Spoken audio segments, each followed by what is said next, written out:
Kahapon, ika-29 ng Agosto taong kasalukuyan, ang patuloy na digmaan sa pagitan ng Ukraine at Russia ay umabot na sa ika-916 na araw, kung saan ang magkabilang panig ay nakikibahagi pa rin sa matinding labanan at mga pag-atake laban sa mga teritoryo ng bawat isa. Sa nakalipas na 2 gabi, ang Russia ay nagpakawala ng isang barrage ng missiles at Iranian-made drones sa maraming rehiyon sa buong Ukraine, mula Lviv sa kanluran hanggang sa silangan ng Kharkiv, na naging dahilan para mawasak ang enerhiya ng kuryente sa lugar. Ang mga pinakabagong ulat ay nagpapakita na ang labanan ay nananatiling mabangis, lalo na sa silangang rehiyon ng Ukraine. Kahapon, pinuntirya din ng airstrike ng Russia ang bayan ng Kupiansk, na nagresulta sa maraming pinsala at pagkasawi.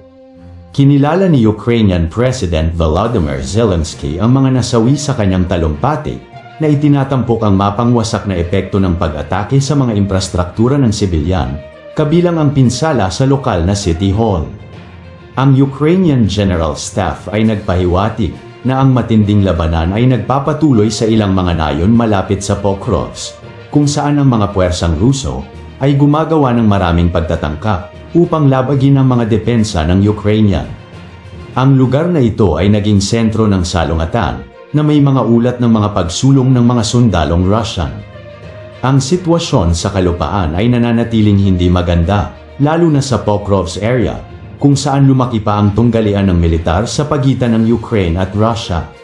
Ang pinakahuling alon ng mga pag-atake na ito ay lumilitaw na bahagi ng patuloy na diskarte ng Russia upang ipilit ang Ukraine na sumuko, lalo na ang maraming sibilyan. Ang patuloy na salungatan ay nag-udyok din ng makabuluhang pampulitikang diskurso sa mga miyembro ng NATO, na kung saan binigyang diin ng Ministrong Panlabas ng Ukraine na si Dmytro Kuleba ang pag-aalinlangan sa mga kaalyado na palakihin pa ang sitwasyon na tinitingnan niya bilang isang kritikal na hadlang sa pagkuha ng karagdagang suporta. Itinuro din niya na ang mga talakayan tungkol sa kinabukasan ng Russia at ang papel nito bilang isang banta ay mahalaga para sa pagbuo ng isang magkakaugnay na diskarte upang matugunan ang salungatan. Bukod dito, ang geopolitical na implikasyon ng digmaan ay patuloy na lumalawak at ang Foreign Ministry ng Russia ay tumugon sa mga aksyong militar ng Ukraine sa pamamagitan ng pagpataw ng mga parusa sa mga mamamayan ng Estados Unidos at babala sa mga potensyal na pagtaas ng salungatan, kabilang ang panganib ng isang mas malawak na labanan sa rehiyon ng magkabilang panig. Ang retorika ng Kremlin ay nagmumungkahi ng isang lumalalim na pag-aalala sa pagtaas ng kakayahan ng Ukraine na mag-aklas sa loob ng mga hangganan ng Russia na maaaring magbago ng malaki sa dinamika ng digmaan. Ang makataong bilang ng salungatan ay nananatiling matindi na may patuloy na casualty sa mga sibilyan at tauhan ng militar. Ang kamakailang pagkasawi ng mga sibilyan sa Ukraine ay nagpalala pa sa dati ng kakilakilabot na sitwasyon para sa maraming Ukrainians, kung saan ang gobyerno ng Ukraine ay nakikipagbuno sa mga hamon ng pagpapanatili ng kaligtasan ng publiko, habang itinutulak din ang mga pagsulong ng militar sa baluarte ni Putin na posibleng humantong sa mas mabilis na paglutas ng tunggalian.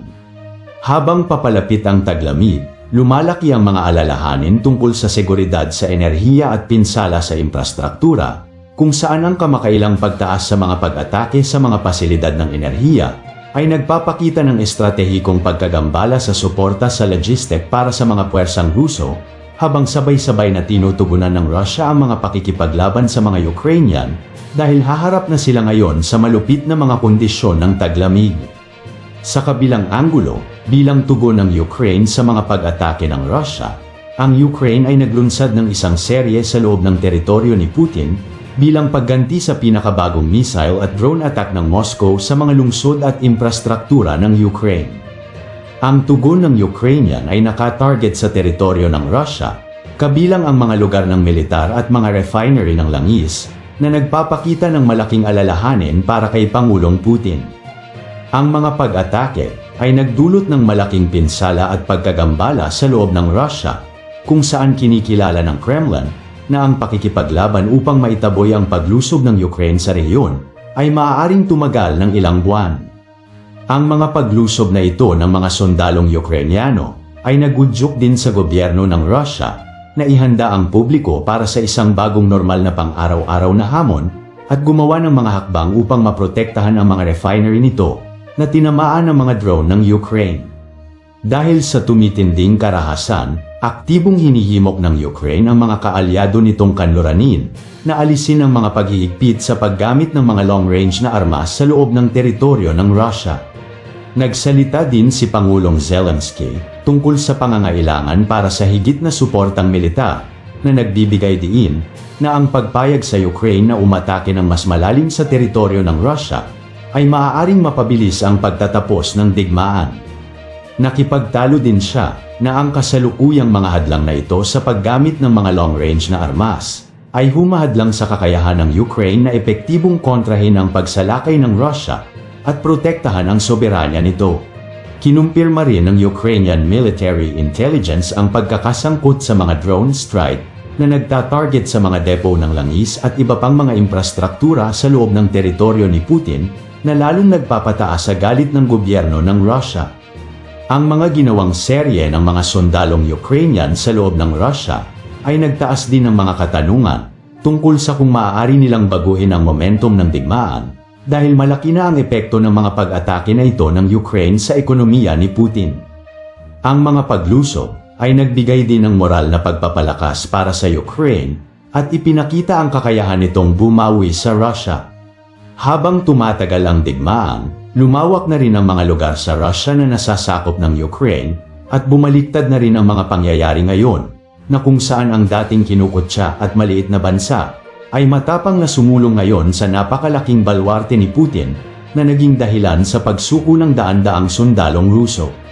Ipinakita rin ng Ukraine sa sarili nitong mamamayan na hindi lahat ng maliliit na bansa ay kayang magpabuli at magpatalo, kung saan ipinakita ng Ukraine ang kanilang mga kakayahan sa digmaan na kaya nilang ipasabi sa bunganga ni Putin ang salitang ceasefire. Bilang conclusion, ang tugon ng Ukraine sa mga pag-atake ng Russia ay mabilis, kung saan ang militar ng Ukraine ay naglulunsad ng mga serye sa loob ng teritoryo ng Russia upang bigyan ng malaking presyon si Putin at ang kanyang pamahalaan. Ipinakita nila ang determinasyon ng Ukraine na ipagtanggol ang soberanya at integridad ng teritoryo nito kahit ang kalaban nila ay napakalaking bansa. Habang ang digmaan ay patuloy na umuusbong, nananatiling makikita kung ang mga pag-atake ng Ukraine ay magkakaroon ng pangmatagalang epekto sa loob ng Russia at sa kurso ng labanan. Gayunpaman, isang bagay ang malinaw, hindi aatras ang Ukraine sa harap ng pagsalakay ng Russia at patuloy na ipaglaban ang kalayaan nito. Hanggang dito na lamang po. Maraming salamat sa inyong lahat at mabuhay po kayo.